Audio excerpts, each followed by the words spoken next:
Probably the number one question of any dividend investor is which dividend ETF is the best? Where can they put their money to generate the most value for the long term? And there are so many dividend ETFs out there with their own dividend investment methodologies, their own different yields, their own different dividend growths, their own industries that they invest in, that it can be hard for somebody to come to a conclusion where they should be putting their money.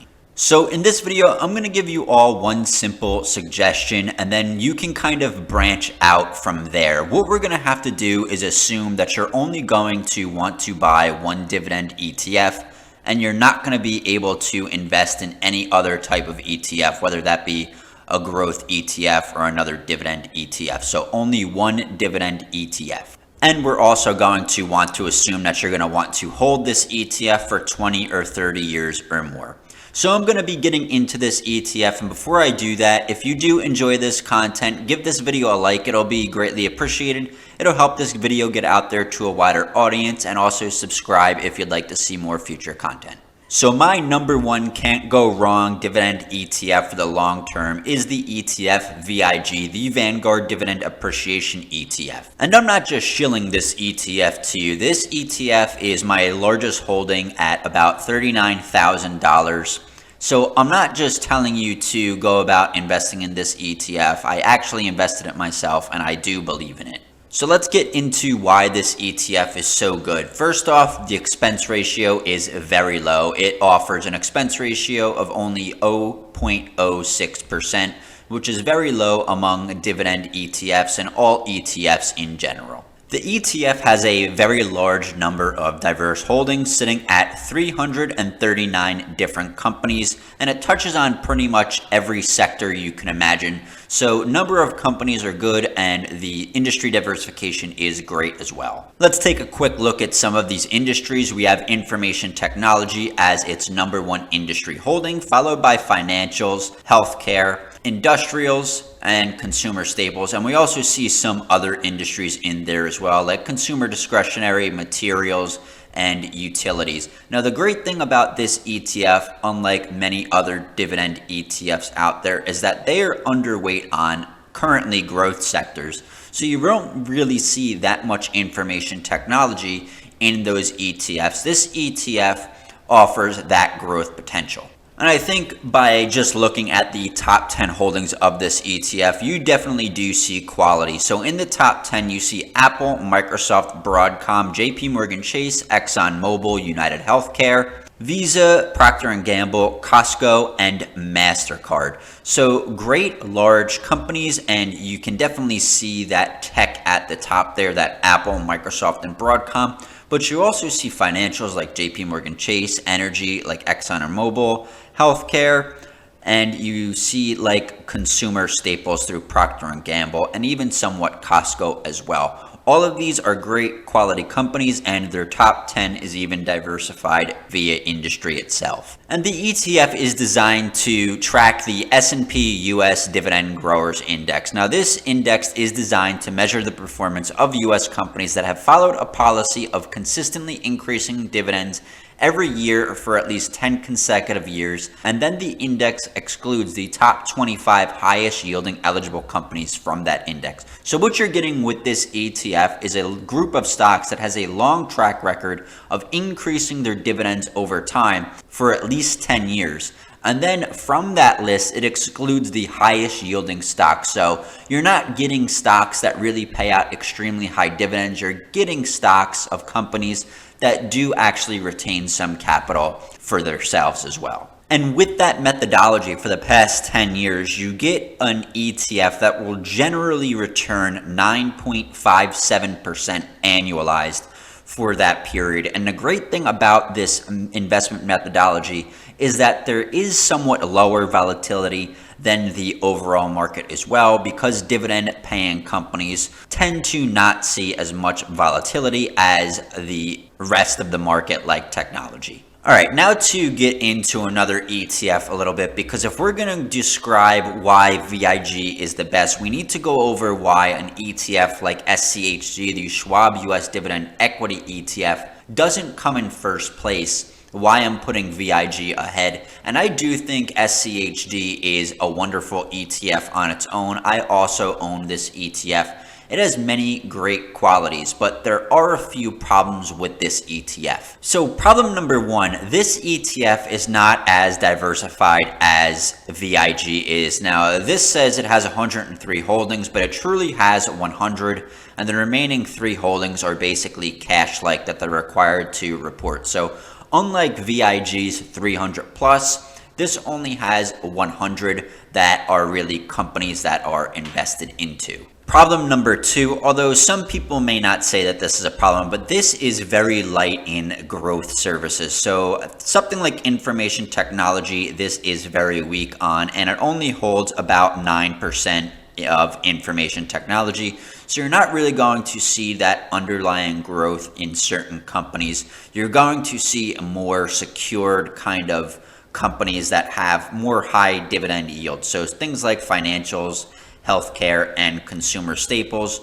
where in VIG you're getting a much greater mixture of industries rather than just these kind of old time or very stable high yield dividend paying companies. And I think you see that looking at the list of stocks and companies here. So you have Home Depot, Amgen, UPS, BlackRock, AbbVie, Cisco, Texas Instruments, Chevron, Lockheed Martin, and Coca-Cola. And I think if you remember the top 10 of VIG, I would say the top 10 is quite a bit more quality than this top 10.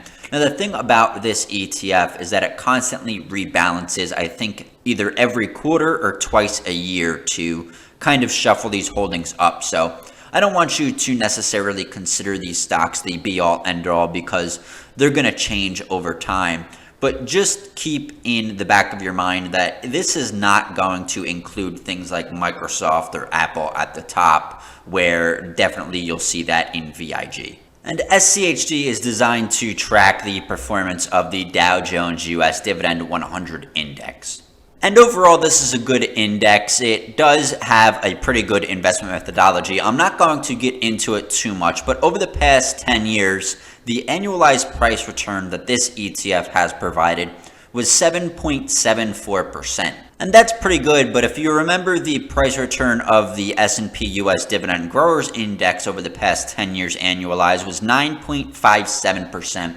So definitely the index that VIG tracks has outperformed the index that SCHD tracks. And it gets a little bit more interesting when it comes to the total return. So the total return of the index that VIG tracks is 11.91%, so almost 12% for 10 years annualized. Great return overall. And the total return for the Dow Jones US Dividend 100 Index, which SCHD tracks, is 11.48%. So VIG still slightly outperformed the index that SCHD tracked by a little bit. But keep in mind, the problem is a lot of people will hold these two ETFs in a taxable account.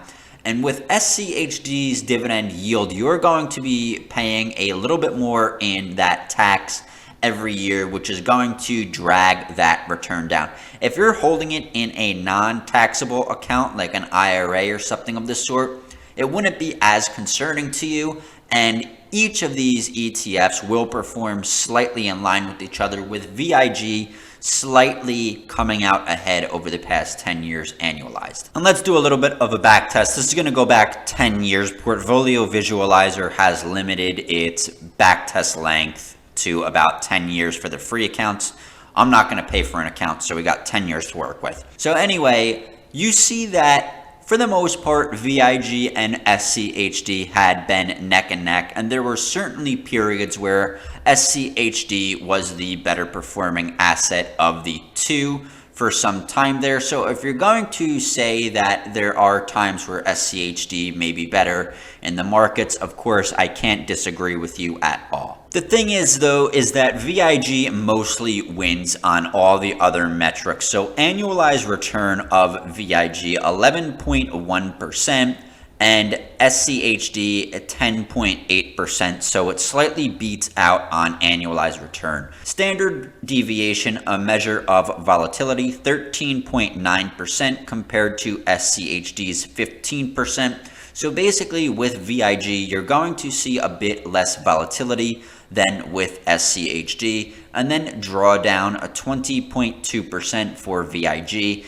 and then with SCHD, the drawdown is 21.5%. So not only does VIG slightly outperform in portfolio return, but based on this back test of the previous 10 years, it also provided lower volatility. All right, so bottom line, why do I prefer VIG over other ETFs like SCHD? And this will apply to even other ETFs like VYM, DGRO. I mean, the list goes on and on. VIG kind of outperforms them all over the long term, seemingly in one or more ways. So VIG has a larger number of holdings. It's very diversified by industry.